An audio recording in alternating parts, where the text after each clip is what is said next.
Jovens, boa tarde a todos. Professor Robson.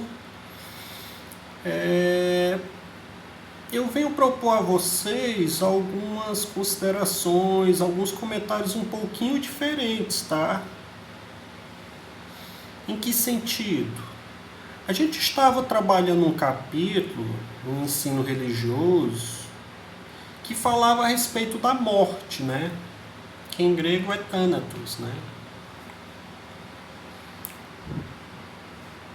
Por que é interessante a gente trabalhar, inclusive até saber a palavra thanatos? Porque a ciência que trabalha a morte, as consequências da morte, o que acontece após a morte, não só cientificamente, mas principalmente espiritualmente, né? Que a área da ciência que trabalha isso é a tanatologia, né? Então eles usam palavras gregas para entenderem um pouquinho a respeito disso, né? Thanatos.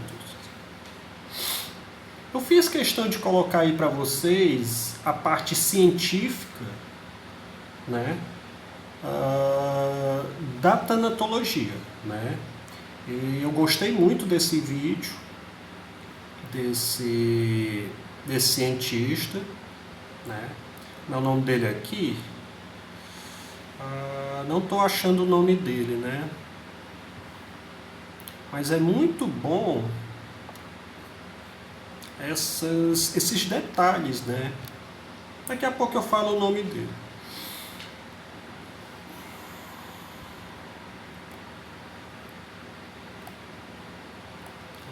Sou ruim de lembranças em relação a isso, mas eu gostei muito desse vídeo aí, em que ele vai dando a entender não, ele vai explicando passo a passo o que vai acontecendo com o corpo a partir do momento que ele perde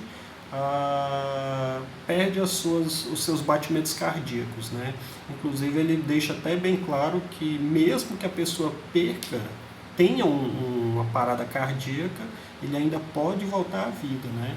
E que o cérebro ele entra numa produção, digamos assim, além do normal, e isso poderia explicar essa situação em que as pessoas, quando voltam, às vezes elas dizem que viram isso, que viram aquilo outro, que viram o próprio corpo, enfim, seriam sentidos além do normal. Nós temos 5 sentidos, né? Visão, audição, olfato, paladar e tato, né?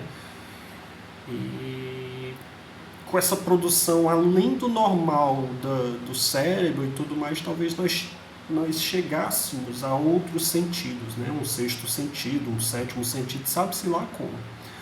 Talvez da mente tentando puxar o corpo para ver se esse corpo voltasse aos batimentos cardíacos, e não só o batimento sanguíneo, né? Distribuir o sangue, como também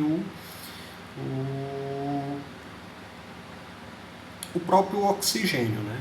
Porque a célula ela não sobrevive sem o oxigênio, né? Isso é a parte científica, tá? Mas vamos falar também um pouquinho de literatura, um pouquinho de sociedade, um pouquinho de cultura, né? Porque a gente está falando aqui de Thanatos e aí a gente volta à condição lá da cultura, da literatura e da sociedade grega, né? Inclusive eu já trabalhei com vocês na leitura adaptada, lógico que não tinha como eu trabalhar a leitura original, mas a leitura adaptada da Ilíada, né? O que é a Ilíada, senão a fúria de um herói chamado Aquiles, né? Inclusive a Ilíada ela é assim, o nome é Ilíada ou simplesmente Fúria de Aquiles. Por quê? Porque o Aquiles ele vai até Troia, mas ele já sabe que ele não voltará.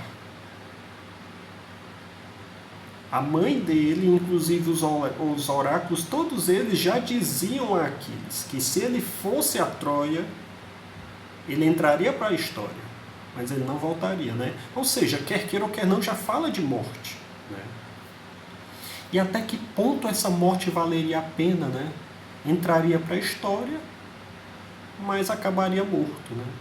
Vale mais a pena você ficar na sua, em casa, ter uma boa família, condição, etc, etc, e virar um qualquer um? Ou vale muito a pena mesmo você entrar para a história, entrar para a humanidade, para a história da humanidade, mas acabar morto, né? Até que ponto uma coisa pode ser trocada pela outra, né? Aí você tem aí a Ilíada, né? Outro detalhe.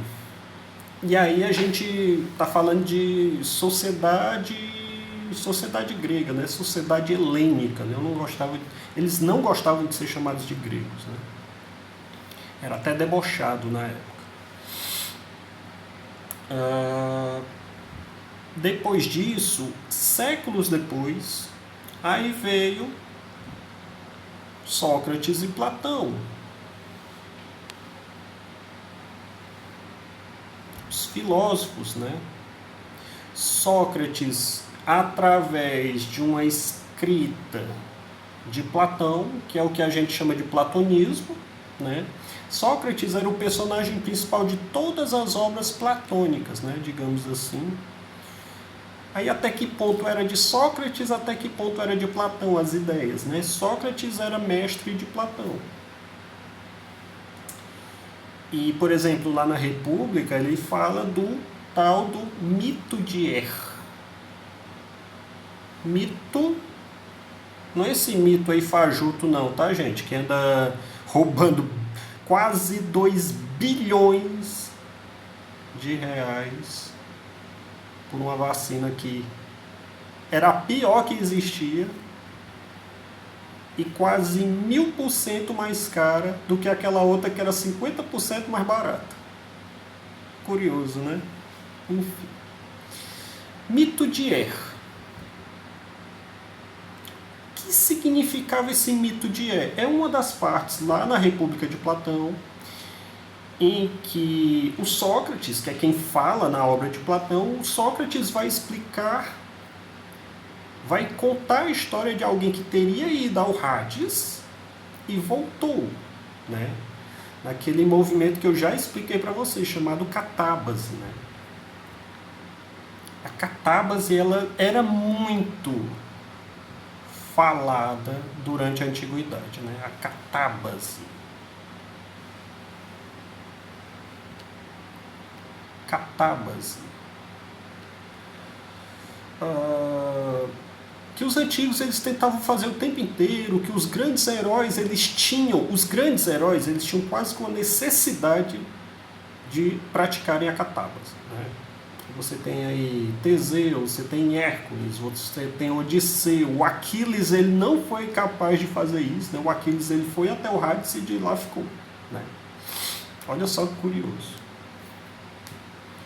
Aquela ideia já religiosa de que Jesus teria vencido a morte e teria ressurgido, né, a ressurreição de Cristo, isso é uma catábase, né? Ressuscitou ao terceiro dia, subiu aos céus. Ressuscitou ao terceiro dia. Isso é uma catábase, né? Ela era muito louvada durante os antigos, tá? Quer queira ou quer não, é outra coisa que fala do vencimento à morte, né?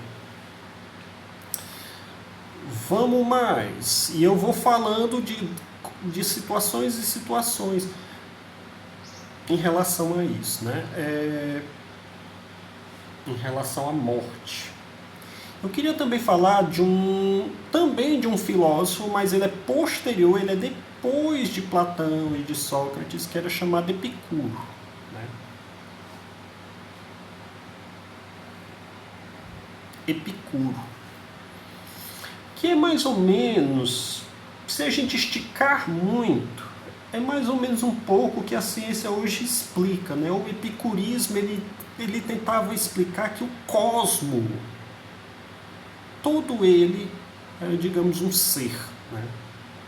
E as pessoas nascem, morrem, enfim, que os deuses não estavam muito preocupados com isso, né? Eles falam os deuses, né? Não estavam muito preocupados com a vida aqui na Terra, etc. E que nós viviam num grande cosmos. Você nasce, morre, e depois que você morre, o teu corpo virava esputrefato, né? Virava podre, e isso fazia parte do meio, né? E a partir da tua carne, da tua podridão, nasceriam outras coisas, e assim vai, né? Isso é o epicurismo. Não que isso seja totalmente o epicurismo, mas dentro do conceito epicurista havia essa ideia, né, de que a vida e a morte elas andavam juntas, né? Estavam interligadas.